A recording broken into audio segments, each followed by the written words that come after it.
नमस्कार। आकाशवाणी चंडीगढ़ से प्रादेशिक समाचारों के साथ मैं पंकज धीमान। सबसे पहले पेश है मुख्य समाचार। राष्ट्रपति द्रौपदी मुर्मू ने कहा है कि राष्ट्रीय शिक्षा नीति 2020 शिक्षा प्रणाली के समय की मांग के अनुसार महत्वपूर्ण बदलाव लाने के लिए लागू की गई है। राष्ट्रपति ने उच्च शिक्षण संस्थानों में शिक्षण के साथ साथ शोध व अनुसंधान पर बल दिया। कुरुक्षेत्र में पिपली से ज्योतिसर तक सरस्वती नदी के किनारों से मांस की दुकानें हटाने के आदेश जारी किए गए। हरियाणा विधानसभा में शून्यकाल में सदस्य को अपनी बात रखने के लिए अब 3 की बजाय 5 मिनट मिलेंगे। और पंचकुला नगर निगम ने अपना 5वां बजट पेश किया। अब समाचार विस्तार से। राष्ट्रपति द्रौपदी मुर्मू ने कहा है कि शिक्षा प्रणाली में समय की मांग के अनुसार महत्वपूर्ण बदलाव लाने के लिए राष्ट्रीय शिक्षा नीति 2020 लागू की गई है। उन्होंने विश्वास जताया कि नई राष्ट्रीय शिक्षा नीति के अनुरूप ग्रहण की गई शिक्षा विद्यार्थियों में मौलिक सोच और रचनात्मक क्षमता को बढ़ावा देगी और रोजगार के बेहतर अवसर उपलब्ध कराएगी। राष्ट्रपति आज हिसार स्थित गुरु जम्बेश्वर विज्ञान एवं प्रौद्योगिकी विश्वविद्यालय के दीक्षांत समारोह को संबोधित कर रही थी।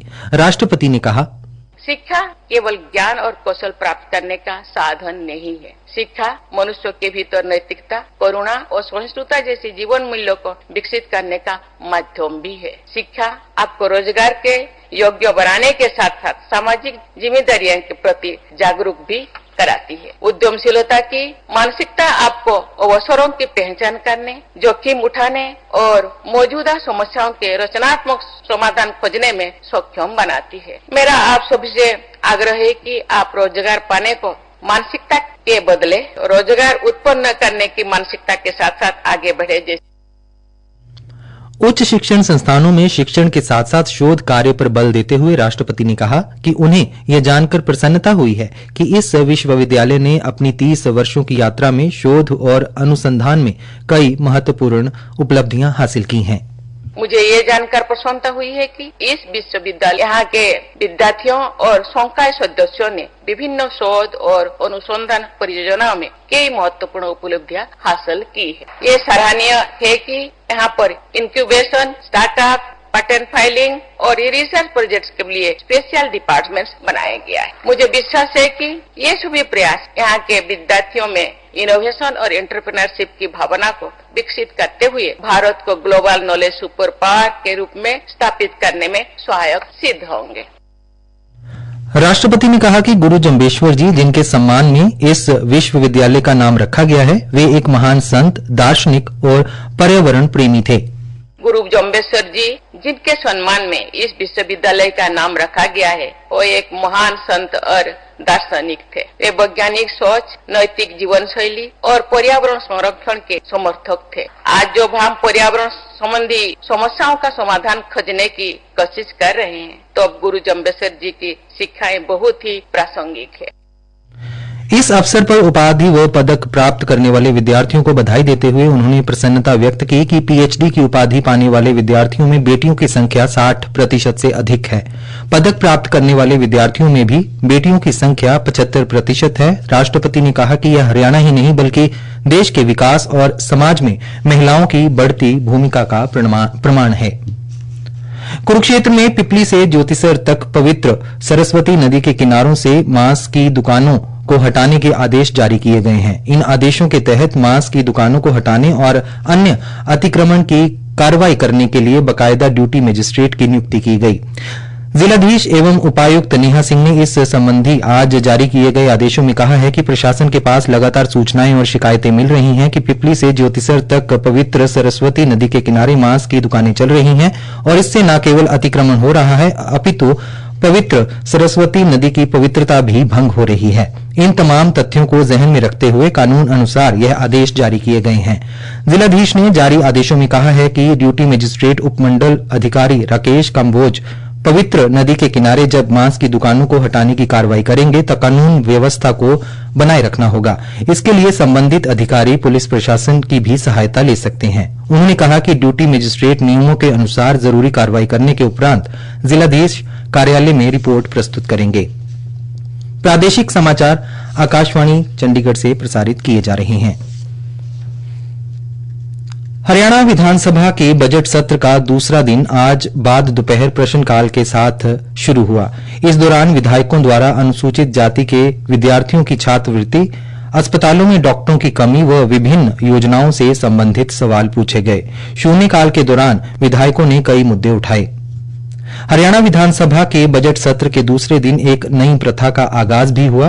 विधानसभा अध्यक्ष हरविंद्र कल्याण ने शून्यकाल में बात रखने के लिए समयावधि बढ़ा दी है। नई व्यवस्था के तहत सदस्य शून्यकाल में 3 मिनट की बजाय 5 मिनट तक अपनी बात रख सकेंगे। विधानसभा अध्यक्ष हरविंद्र कल्याण ने कहा कि उन्होंने गत 10 वर्षों में विधानसभा के एक सदस्य के तौर पर अनुभव किया है कि शून्यकाल को और प्रभावी बनाया जाना चाहिए। इस विषय पर 6 मार्च को सर्वदलीय बैठक में विचार किया गया था। उन्होंने सभी सदस्यों से आह्वान किया है कि नई व्यवस्था के तहत निर्धारित सीमा में रहकर लोकहित के विषयों पर चर्चा करें। पंचकुला नगर निगम द्वारा आज अपना बजट पेश किया गया।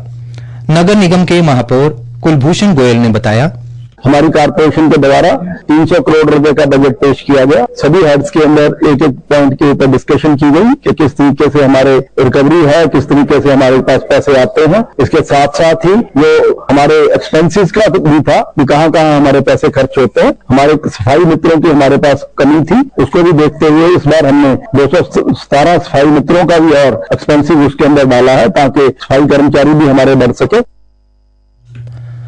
महापौर ने कहा कि निगम द्वारा सभी कूड़े के ढेर उठाने का भी बजट में प्रावधान किया गया है। श्री कुलभूषण गोयल ने बताया कि उनका निगम 4 साल से ज्यादा समय से अस्तित्व में है और यह उनका 5वां बजट था। उन्होंने कहा कि शुरुआत में निगम के पास करीब 100 करोड़ वापसी की सावधि जमा राशि थी। आज की तारीख में निगम के पास 260 करोड़ रुपए से ज्यादा की सावधि जमा राशि है। विश्व भर में 9 मार्च से 15 मार्च तक काला मोतियाबिंद सप्ताह मनाया जा रहा है। हरियाणा स्वास्थ्य विभाग के दिशा निर्देश से सभी जिलों में ग्लूकोमा यानी काला मोतिया के बारे में जागरूक किया जा रहा है। इसी के संदर्भ में आज पंचकूला के सेक्टर 6 स्थित नागरिक अस्पताल में जागरूकता कार्यक्रम का आयोजन किया गया। हरियाणा स्वास्थ्य सेवाएं के महानिदेशक डॉक्टर कुलदीप सिंह ने बताया कि इस सप्ताह को मनाने का मुख्य उद्देश्य लोगों को ग्लूकोमा जैसी बीमारी से होने वाले अंधेपन से बचाना है। उन्होंने बताया कि बचाव ही इस बीमारी का सबसे सरल उपाय है। पूरे भारत में लगभग 1 करोड़ 19 लाख लोग ग्लूकोमा से प्रभावित हैं। एक सर्वेक्षण के अनुसार इसका मुख्य कारण जागरूकता की कमी के कारण मरीज में रोग की पहचान न हो पाना है। उन्होंने बताया, इस टाइम पे सभी जिला अस्पतालों में यह भी काला मोतिया की स्क्रीनिंग के लिए हाई लेवल के इक्विपमेंट सभी उपलब्ध हैं। जो हमारे ऑप्थेल्मिक असिस्टेंट जो फील्ड से सारे के सारे एम्स से ट्रेंड होके आए हैं, जो अभी फिगर 90% केसेज में पता ही नहीं होता कि उनको काला मोतिया है, क्योंकि प्रिवेंशन ही इसका क्योर है। बाद के जो ऑपरेशन है वो इतने ज्यादा सक्सेसफुल नहीं होते। आप दवाई लगातार लेते रहे तो काला मोतिया से कोई भी अंतता नहीं होगी। उन्होंने बताया कि देश के करीब 12.8% लोग काला मोतिया से प्रभावित हैं। उन्होंने लोगों से आंखों की जांच करवाते रहने की अपील भी की। हरियाणा राज्य अंधापन नियंत्रण इकाई के उप निदेशक डॉक्टर जगदीप सिंह ने बताया कि यह अक्सर आंख में बढ़े हुए दबाव के कारण होता है। अगर इसका इलाज न किया जाए तो ग्लूकोमा के कारण दृष्टि भी जा सकती है। इसे आमतौर पर दृष्टि का मूक चोर कहा जाता है, क्योंकि लक्षण तब तक प्रकट नहीं हो सकते जब तक कि महत्वपूर्ण क्षति न हो जाए। देश में 54वां राष्ट्रीय सुरक्षा सप्ताह मनाया जा रहा है। यह सप्ताह हर वर्ष 4 से 10 मार्च के बीच मनाया जाता है। इसका उद्देश्य विभिन्न क्षेत्रों में सुरक्षा सावधानियों के बारे में जागरूकता बढ़ाना है। इस वर्ष का विषय है विकसित भारत के लिए सुरक्षा और स्वास्थ्य महत्वपूर्ण। ये विकसित भारत के लिए सुरक्षा के महत्व पर केंद्रित है। आज भिवानी में महिला शिक्षा की अग्रदूत सावित्रीबाई फुले की पुण्यतिथि पर विभिन्न सामाजिक एवं राजनीतिक संगठनों ने उनके चित्र पर पुष्प अर्पित कर उन्हें नमन किया। मुख्य समाचार एक बार फिर। राष्ट्रपति द्रौपदी मुर्मू ने कहा है कि राष्ट्रीय शिक्षा नीति 2020 शिक्षा प्रणाली के समय की मांग के अनुसार महत्वपूर्ण बदलाव लाने के लिए लागू की गई है। राष्ट्रपति ने उच्च शिक्षण संस्थानों में शिक्षण के साथ साथ शोध व अनुसंधान पर बल दिया।